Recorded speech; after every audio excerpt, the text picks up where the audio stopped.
Hey, how are you, sir? Yeah, amazing. Amazing.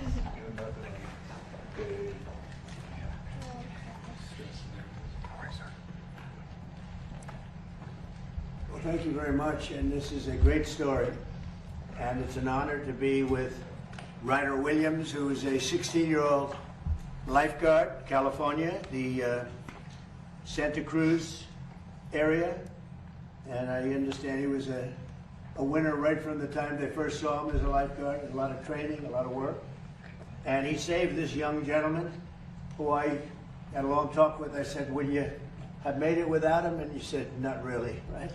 Not really, it was trouble. So you're gonna have a long and beautiful life.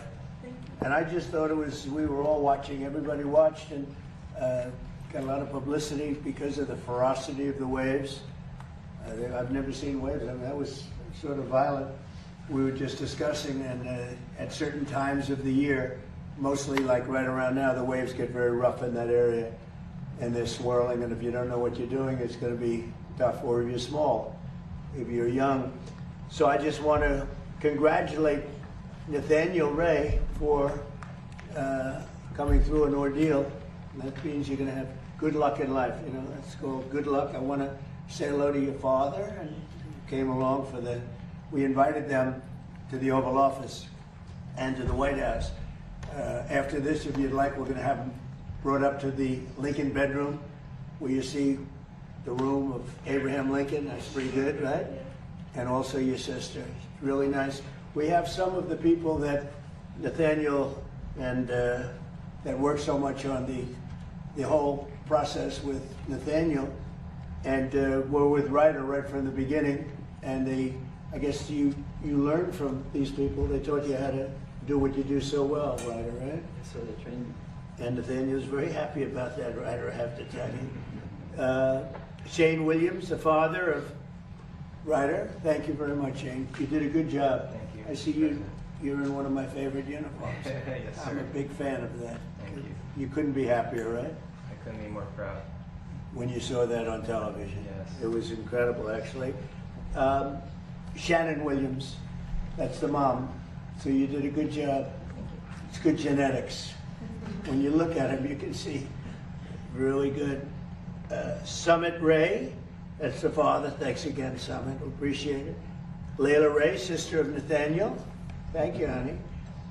Aaron Bonin, Santa Cruz lifeguard, who assisted Ryder, and he became quite famous also. That was a good assist. He helped you a lot, right? He helped you a lot. Thank you very much. Great job. Fantastic. Alex Luscutoff, Chief of Law Enforcement and Emergency Service in Santa Cruz. Thank you. Great job you guys are doing. Thank you, Mr. President.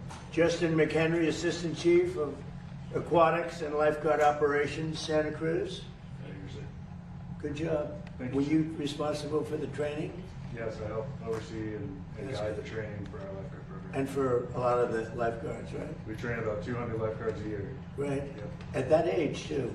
Starting at 16. Starting at 16. That's a lot. I read that that's a lot to do for a 16-year-old. That's not easy. It's a huge responsibility. It requires a lot of That he did it so well, right?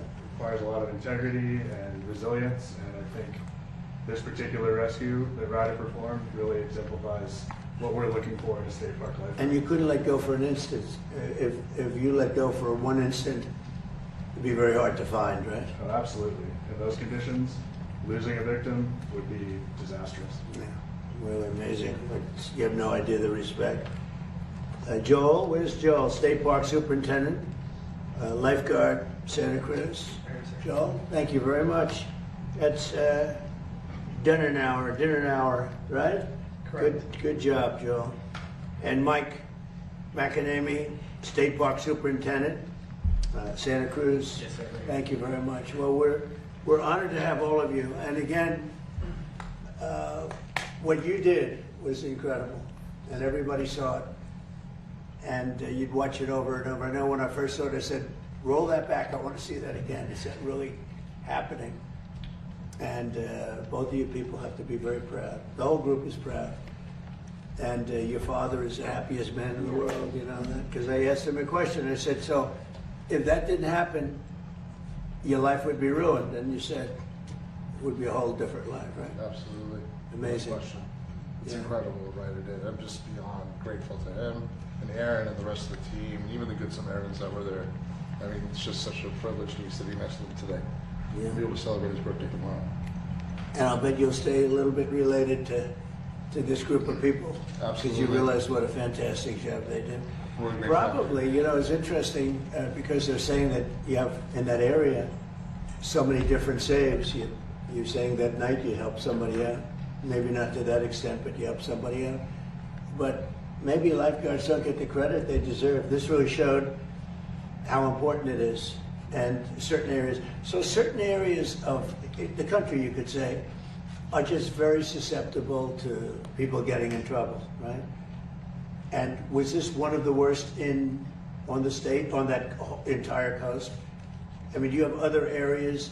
Because that looks like a very dangerous place, the way Yeah. those waves, on a beautiful day, right? The characteristics on that given day made it a little more difficult. You know, it was a warm day, so there's lots of folks on the beach recreating, and then combine it with that large surf and the strong currents that we have in the area made it treacherous.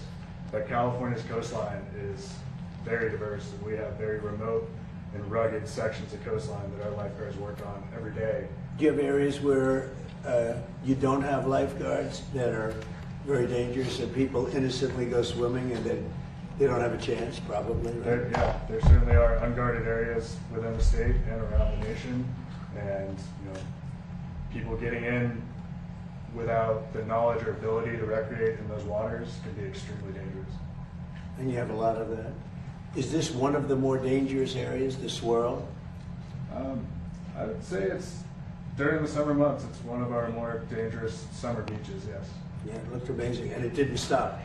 You know, the water came in and just keep coming. It was, and it looked like you were almost on shore, but you weren't really on shore. It's deceptive. It was a fantastic thing. Do you have any questions? Mr. President, thank you so much, Mr. President, and congratulations on being honored here, Mr. Let's Williams. give the questions for them just for this, and then we can ask a couple later. Go ahead, Thank you, please. Mr. President. So thank you for doing this. First Good, of all, what do you hope young Americans in our country take away from this incredible young man's That's story? a great question. I mean, look, they're going to look up to Ryder. They're going to look up to Nathaniel, the way Nathaniel handled it. He was cool considering the problems I was watching. You were very cool, and they're going to gain respect. I think, very importantly, they're going to gain respect for what these people do, having to do with lifeguards and having to do with safety. This was an unbelievable experience. Anybody watching, like, it's not my world, but I respect that world. I always had, but never maybe so much as I do now. So I think you bring, to your profession, to what you do and what you do so well, you brought tremendous grace and experience, and really tremendous grace, tremendous a feeling that it's so amazing to see this happen, to see it before your eyes. And I don't think any other, I've seen surfs, I've seen rescues before, I've never seen anything quite like this. It's been a great thing for your profession, and people are going to respect it even more, respect you even more. So I just thought it was really a very worthwhile event to have it at the Oval Office. So congratulations. Mr. President, Okay, so I actually have a If you question. don't mind, can I have a question for the young gentleman as Go ahead, well? sure. So first of all, a lot of people were very inspired by what you did. Can you tell us what was going through your mind at those dangerous moments, and what would you like to do in the future? How has this experience as a lifeguard shaped you?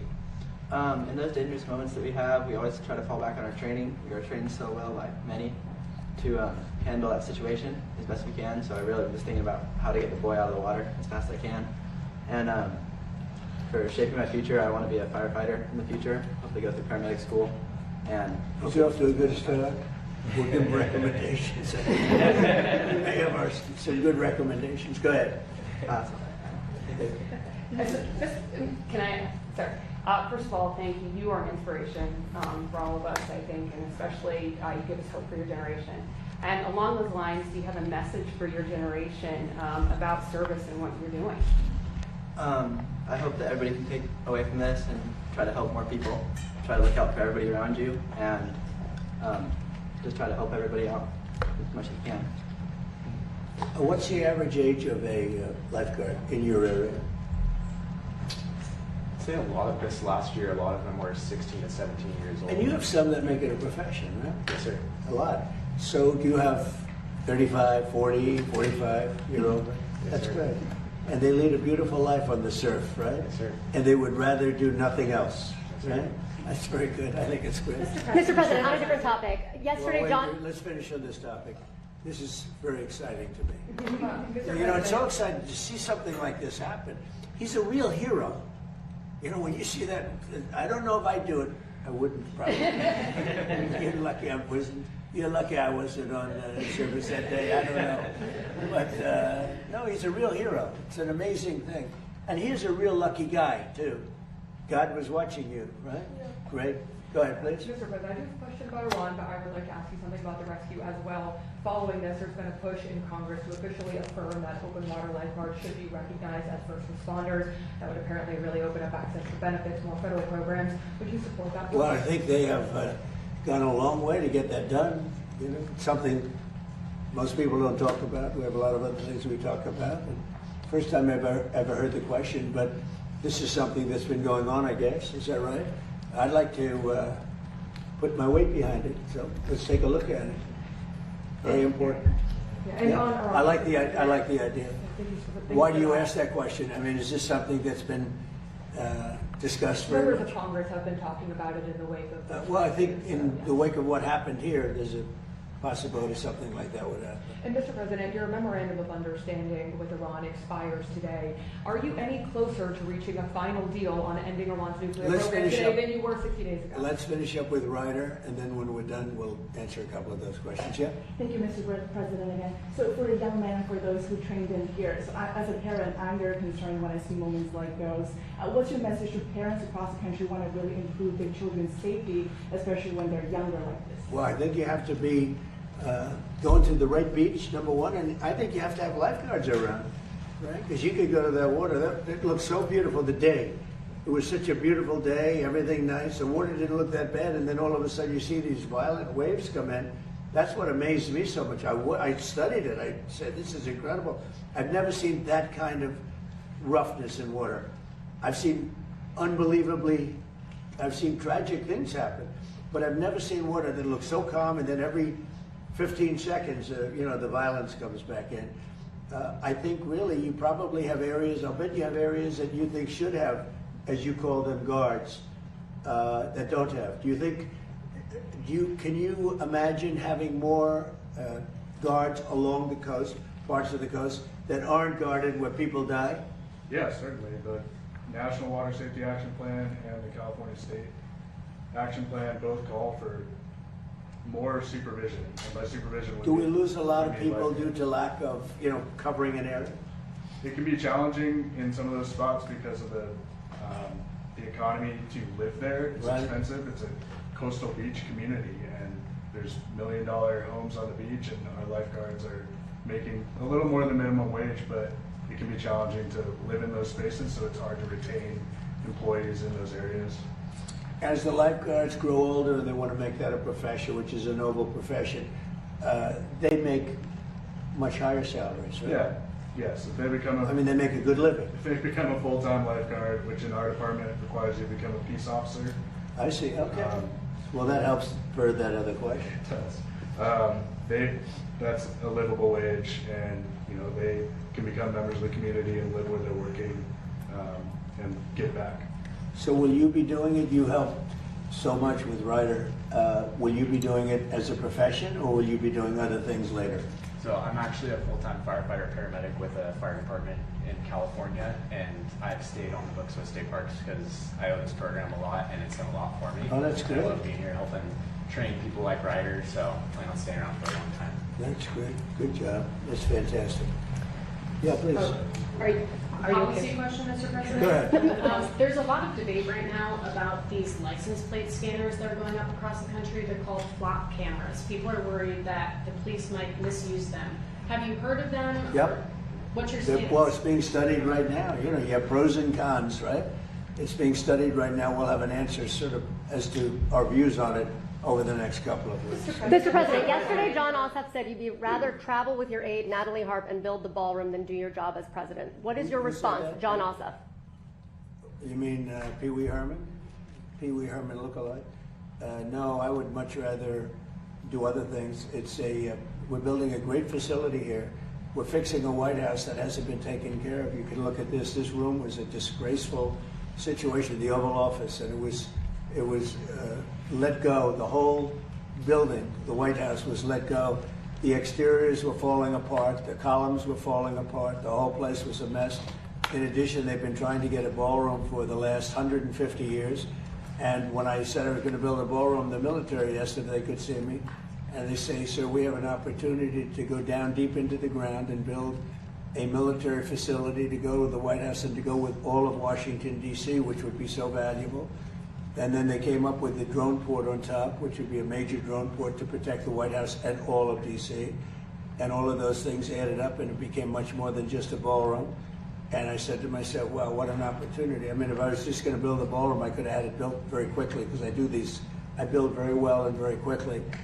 We went 5 stories down into the ground. We did a lot of tremendous things for the military, things that they could never get. They said, this is an opportunity that we have because you're building the ballroom, that if you would be willing to spend more time, we would love to be able. We've been trying to do this at the White House for many, many years, and they've been trying to have a ballroom at the White House for many, many years. Now, what happened is we used to use tents, and the tents are usually made of either a plastic material, or canvas.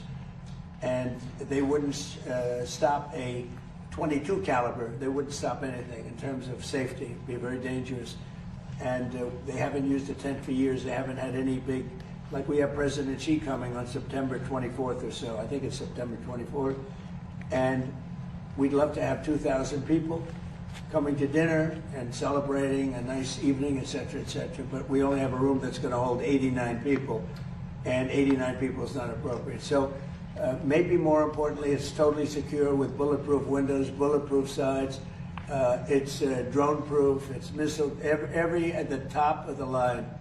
And we need it, and especially with what's happened, unfortunately, to the world, you could say.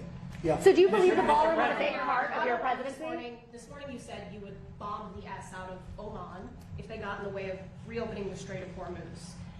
Would you say you're out of patience with Oman as strategic No, I don't think they behave very well, but we'd handle them very easily, just like we do others. Just based on your answer on the ballroom, Mr. President. Mr. President, I have actually 2 questions. There's a report by Center Square that nearly 24 Democratic attorney generals, months before your reelection, were basically planning already lawsuits against you, and wanted to see what your comment is on that. Second question. Well, I heard about that. I'm not surprised, because they've weaponized this country like never before. The Democrats, or the Democrats as they call them, they've weaponized the country like nobody's ever seen anything like it. When you see the reports that are coming out now, that you would have never seen if I had not won the election in a landslide. But you would have never seen it if I didn't win the election. But the reports that you see coming out now, and the kind of illegal activity that they used on the 2020 election and beyond is earth-shattering. These are very dishonest people, so I wouldn't be surprised to hear that. Mr. President, based on your answer, Mr. President. Sorry, this is on D.C. You have mentioned before if the Democrats get in again, that they may eliminate the filibuster next time and make D.C. a state. A while back, Senator Michael had floated an idea. It wouldn't be a state. It wouldn't be. I mean, if we're talking about us, we have, as you know, a very radically left person elected mayor, who I haven't met. I'm sure she's very nice, but very, very, very radical left.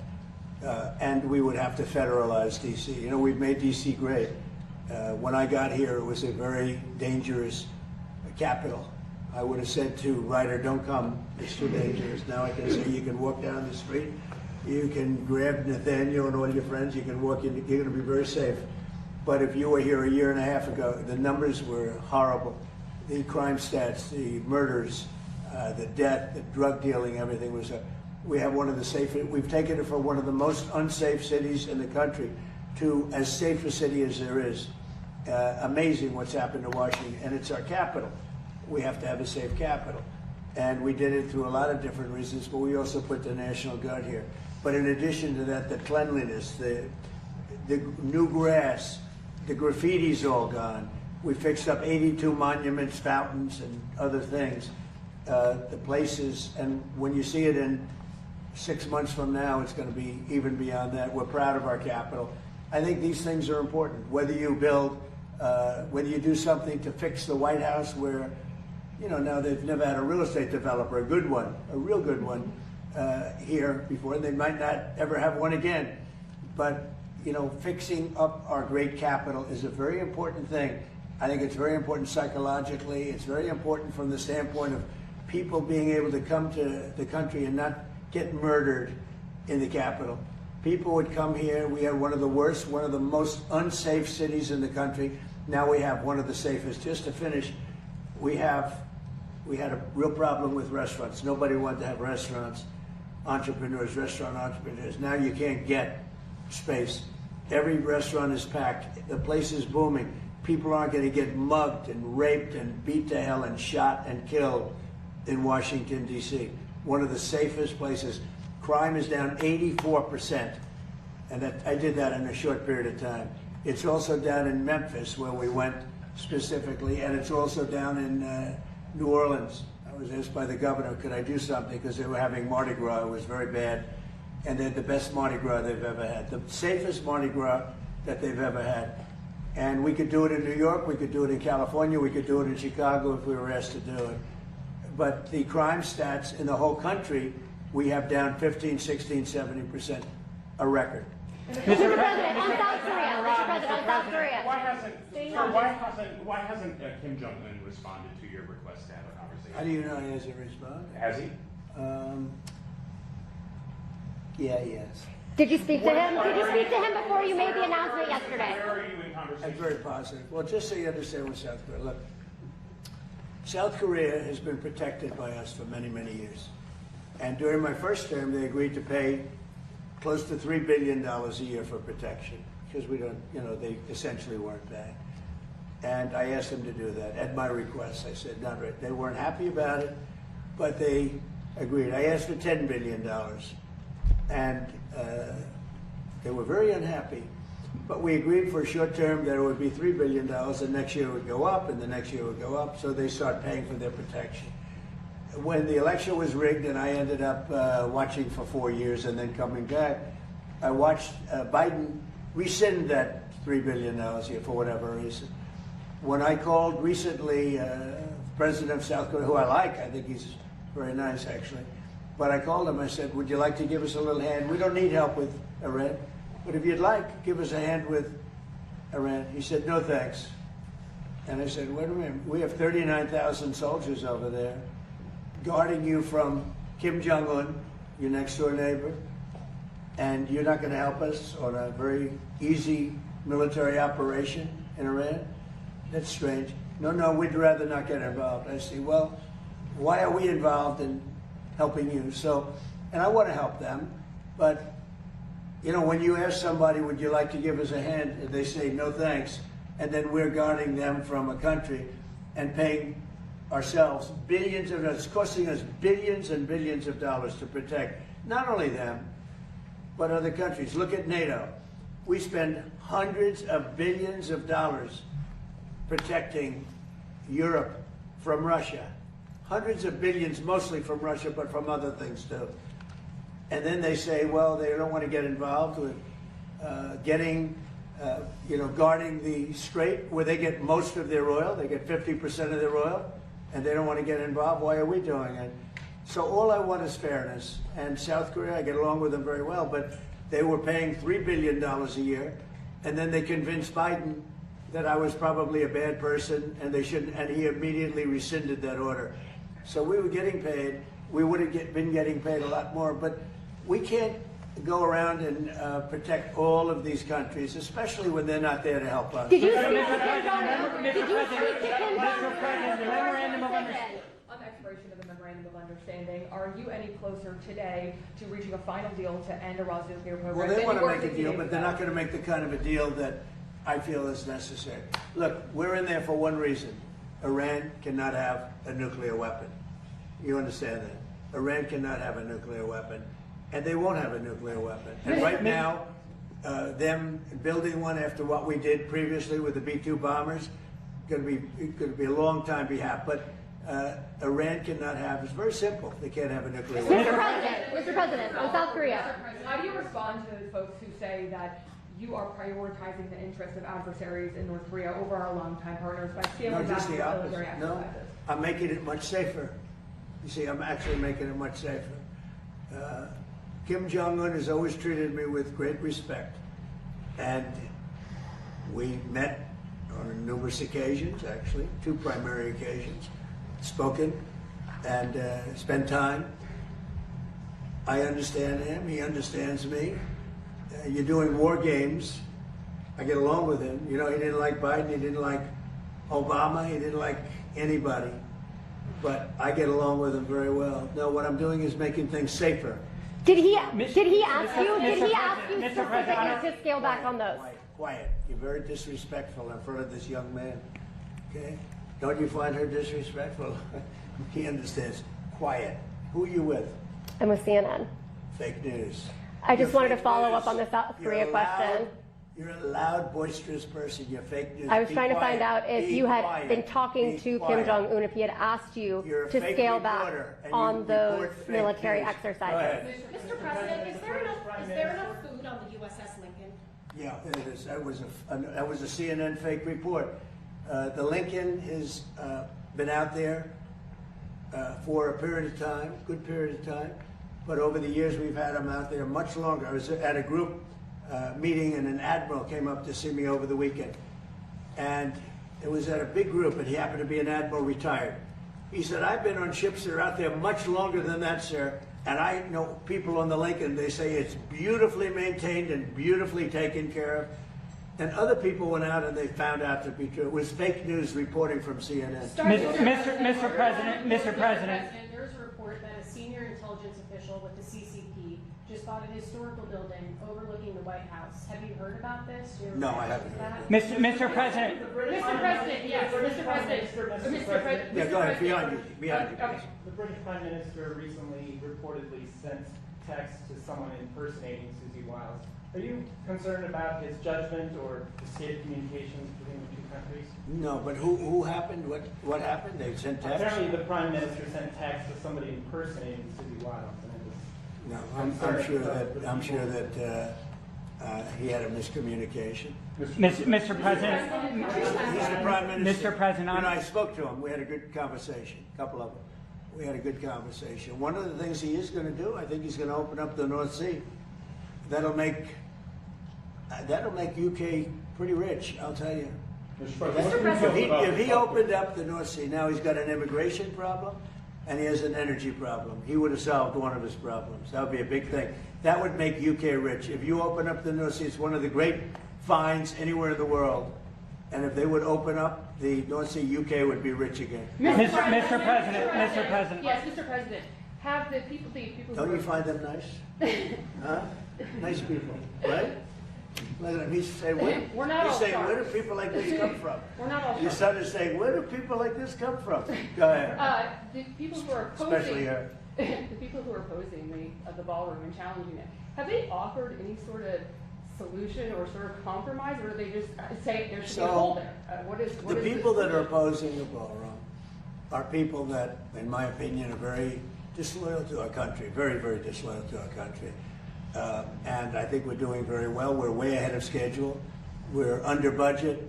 It's going to be the most beautiful ballroom of its kind. You know, when I was in China, we went to the Great Hall of China. It was this big, beautiful building. And we don't have anything like that. And we have to have that. It's very important. But we also are getting tremendous military protection, drone protection. The building is drone-proof. It's missile-proof as much as something can be missile-proof. It's totally bulletproof. Any bullet, nothing can go through the windows. We have, you know, all top-of-the-line stuff. It's very safe. And you know, the one thing, it's not for me, because I'm going to be here a very short period of time when it's finished. If it finishes right on time, on budget, on time, I'll be there for 4, 5, 6 months. This is for future presidents. This isn't for me. This is for future presidents. And it's a gift. We're making a gift to our country, spending hundreds of millions of dollars to build a ballroom. And it's a gift from great patriots of this country. From, as an example, I mean, I'll give you names. I released some of the names. In fact, I wanted to put them out today, but we got a little busy. And this was, frankly, being with this group of people was very important to me. But we'll be putting them out, some of the people that contributed. But this is a gift to the United States of America. No taxpayer money is necessary. And you can have the finest ballroom anywhere in the world. It's not something I wanted to do, but it's something that's needed. And again, I'm not going to get to use it very much, because by the time it's completed, I'll have 4 or 5 months left, 3 months, who knows. But we're ahead of schedule. It's going to be the best of it in the world, of its kind in the world. There'll be nothing like it in the world. It fits beautifully with the White House. It's gotten fantastic reviews, architectural reviews. People think it's incredible. And when you see it, you'll say, wow, that's really something. And that's what the United States is all about. We have to have that. But in addition to the ballroom, we're building a great military complex. The people that started the lawsuit, the head person, I believe, was fired. And she was fired from another event just before that. And she's the one that started it. It's a National Trust, but the National Trust for Historic Preservation. Now, they say it's a United States. They use the word United States, but it's not related to the United States. In fact, the United States doesn't even contribute to it. It has nothing to do with it. It stopped contributing when they realized there were nothing but troublemakers. Years ago, it stopped contributing. So this isn't like an official United States Bureau or United States agency. They stopped contributing to the National Trust. And it's called the National Trust. It has this great name, National Trust for Historic Preservation. There are a bunch of troublemakers that the United States, many years ago, long before me, stopped contributing to. The woman that started it was fired. She's no longer there. So this is the remnants of it. And the bottom line is they're trying to stop something, and they won't be successful, but they're trying to stop something that's almost completed. When they brought a suit, why didn't they bring the suit a year before? Why did they bring the suit in the middle of construction when $400 million almost is spent on its construction? Why wouldn't they have started the suit a year early? Everybody knew it was going to be. It was no secret. Everybody knew that it was taking place. So they should have done that. But the National Trust is very disloyal to the country because they reveal things. You know, I said the problem with the suit, I told them this, is that we have many military things in this ballroom. And ideally, they shouldn't be revealed. But now they are revealed, so the world knows about it. That's okay. They shouldn't have done it. They're very disloyal. But I think we're doing really well. We're way ahead of schedule. And many presidents are going to use it for many years to come. The country will have one of the greatest gifts it's ever received. Mr. President, on the ballroom. Last week you said that you would soon declare the Strait of Hormuz to be a territory of the United States. Could you elaborate? Well, I just think it's a great idea. Yeah, I mean, we control it. We control it with the blockade. We have a blockade. We control it with the blockade. And I like the idea of declaring it a territory. When might you do that? We have total control over the strait. Now, they can be a nuisance. They can put a mine in the water, and people don't like having mines hit their billion-dollar ships, you know, et cetera. But the blockade has been very effective. And, you know, we're taking out, and now maybe that will stop, or maybe it'll open up even further, but we're taking out millions of barrels of oil a week. If you look at the kind of numbers that we're doing, the strait is open, and the oil prices are coming down, and they will continue to come down unless we decide to do something far more drastic than we're doing. Iran is in big trouble. They have 300% inflation. The country's a mess, and the military is totally defeated. Thank you very much. Mr. President, are you seeking an extension to the MOU? Thank you. Mr. President, are you seeking an extension on the MOU? On your press secretary. Thank you so much, guys. Thank you, guys. Thank you, sir. Thank you.